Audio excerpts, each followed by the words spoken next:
नाज़रीन, यजीद इब्न मुआविया बनु उमैया खानदान का दूसरा खलीफा था। हजरत अमीर मुआविया इब्न अबू सुफियान के बाद उसने हुकूमत संभाली। यजीद की हुकूमत के दौरान दमिश्क हुकूमत का दारुल खिलाफा था। अमीर मुआविया बिन अबू सुफियान ने अपने बेटे यजीद इब्न मुआविया को खलीफा नामजद करके खिलाफत के मौरूसी होने का बीज बोया, क्योंकि पहले किसी भी इस्लामी खलीफा ने खिलाफत अपनी औलाद के हवाले नहीं की थी। हजरत अमीर मुआविया इब्न अबू सुफियान रजी अल्लाह ताला अन्हो ने अपने बेटे यजीद इब्न मुआविया को खलीफा नामजद किया। नाज़रीन, यजीद इब्न मुआविया के बदतरीन और स्यातरीन वाक़यात में से वाक़या करबला सर फहरिस्त है, जिसकी वजह से वो रहती दुनिया तक इंतहाई नफरत अंगेज शख्सियत के तौर पर याद किया जाएगा। यजीद का पहला जुर्म वाक़या करबला था और उसी के दौर हुकूमत में उसके हुक्म पर करबला में नवासे रसूल सल्लल्लाहु अलैहि वसल्लम, इमाम अली मकाम इमाम हुसैन इब्न अली अलैहिस्सलाम और उनके 72 साथियों को शहीद किया गया। हजरत हुसैन रजी अल्लाह ताला अन्हो का सर यजीद के दरबार में लाया गया, जबकि रिवायात के मुताबिक उसी ने उनकी शहादत का हुक्म दिया और उबैदुल्लाह इब्न ज़ियाद को खुसूसी तौर पर ये जिम्मेदारी दी। और जब इमाम हुसैन अलैहिस्सलाम का सर अनवर उसके सामने आया तो उसने खुशी का इजहार किया और उनके अहले खाना को कैद में रखा। नाज़रीन, यजीद लईन का दूसरा जुर्म खाना खुदा बैतुल्लाह शरीफ पर संगबारी थी। उसने बैतुल्लाह शरीफ यानी अल्लाह रब्बुल इज्जत के अजीम घर पर पत्थर बरसाए। उसी दौर में अब्दुल्ला इब्न हंजला की तहरीक को कुचलने के लिए मदीना में कत्लेआम हुआ और अब्दुल्ला इब्न जुबैर रजी अल्लाह ताला अन्हु के खिलाफ लड़ाई में खाना काबा को मिस्मार और नजर आतिश भी किया गया। यजीद का तीसरा जुर्म मस्जिद नबवी के तकद्दुस को पामाल करना था। मस्जिद नबवी में घोड़ों को बांधा गया और मदीना मुनव्वरा की कंवारी लड़कियों के साथ जिना किया गया। हजारों सहाबा कराम रिजवानुल्लाह ताला अलैहिम अजमाइन को शहीद किया गया। नाज़रीन, यजीद ने वाली मुल्क होकर जमीन में फसाद फैलाया, हरमैन शरीफैन और खुद खाना खुदा काबा मुअज़्ज़मा और रोज़ा रसूल सल्लल्लाहु अलैहि वसल्लम की सख्त बेहुरमतियां की। मस्जिद नबवी में घोड़े बांधे, उनकी लेद और पेशाब मिंबर अतहर पर पड़े।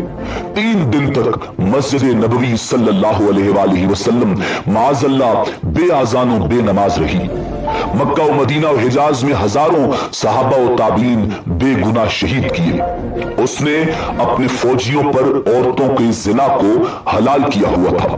काबा मुअज़्ज़मा पर पत्थर फेंके, गिलाफ शरीफ माज़अल्लाह फाड़ा और जला दिया। मलून यजीद की मौत एक मुअम्मा है और इंतहाई इबरतनाक है।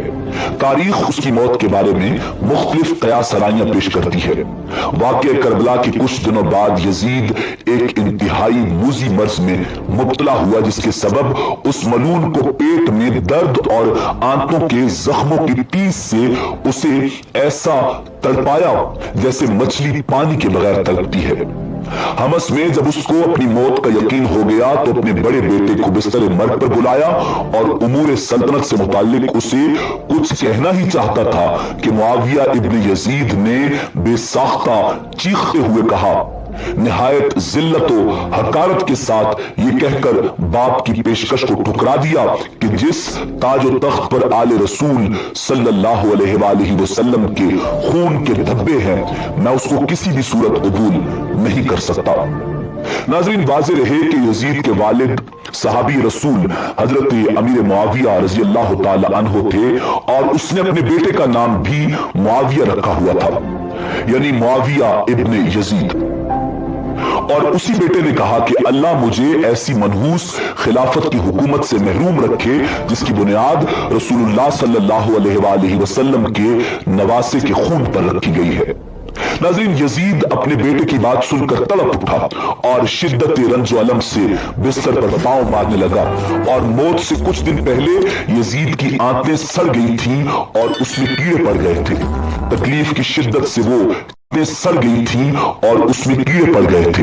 तकलीफ की शिद्दत से वो चीखें मारता रहता था। पानी का कतरा हलक से नीचे उतरने के बाद निश्चल की तरह चुभने लगता था। उस पर अल्लाह रब्बुल इज्जत का अजीब कहर नाजिल हुआ और पानी के बगैर भी तड़पता था और पानी पाकर भी चीखता था। बिलाखिर उसी दर्द की शिद्दत से तड़प तड़प कर उसकी मौत वाक़ई हुई और लाश में ऐसी होलनाक बदबू फैल गई कि करीब जाना मुश्किल था और जैसे तैसे उस मलून को दफन किया गया। नाज़रीन, यजीद की मौत का यह वाक़या किताब तारीख़ करबला के सफ़ा नंबर 345 पर मौजूद है। नाज़रीन, किताब औरा के गम की एक रिवायत में यजीद की मौत का यह सबब भी बताया गया है कि वो एक रोमियो नस्ल लड़की के इश्क में मुब्तला हो गया था, लेकिन उस लड़की ने दिल में यजीद के लिए नफरत पाली हुई थी और एक दिन रंग रलियां मनाने के बहाने उस लड़की ने यजीद को वीराने में तन्हा बुलाया और उस वीराने की ठंडी और तेज हवा ने यजीद को बदमस्त कर दिया। लेकिन उस लड़की ने यह कहते हुए उस मलून पर खंजर से वार किए कि जो बेगैरत और नापकार अपने नबी के नवासे का गद्दार हो वो मेरा वफादार कैसे हो सकता है। उस लड़की ने यजीद इब्ने मुआविया पर खंजर के पे दर पे वार किए और उसको चीर फाड़ कर वहीं उसकी लाश को चील कव्वों की दावत के लिए फेंक दिया। बिलाखिर ढूंढते हुए उसके अहाली मवाली वहां पहुंचे और गड़ा खोद कर उसकी सड़ी हुई लाश को वहीं दफन कर दिया। नाज़रीन, किताब इमाम हुसैन अलैहिस्सलाम की करामात के सफ़ा नंबर 47 पर एक शामी शख्स ने यजीद की मौत के बारे में लिखा है। एक दिन यजीद अपने बंदर को खच्चर की पुष्ट पर बिठाकर उसको दौड़ा रहा था और खुद भी मस्ती और मदहोशी की हालत में घोड़े पर बैठकर उस खच्चर के पीछे दौड़ना शुरू कर दिया। अचानक जमीन पर गिरा, जिस वजह से उसकी गर्दन टूट गई और उस दिन से यजीद मलून खड़ा नहीं हो सका और यूं उस मलून की अल्लाह ताला ने मौत और उसे जहन्नुम वासिल किया। यजीद सिर्फ 3 बरस 6 माह तख्ते शरारत व खबासत करके 14 रबीउल अव्वल सन 64 हिजरी को मुल्क शाम के शहर हमस के इलाके हवारैन में 39 साल की उम्र में वासिल जहन्नुम हुआ और उस मलून की कब्र दमिश्क में आज भी निशाने इबरत बनी हुई है।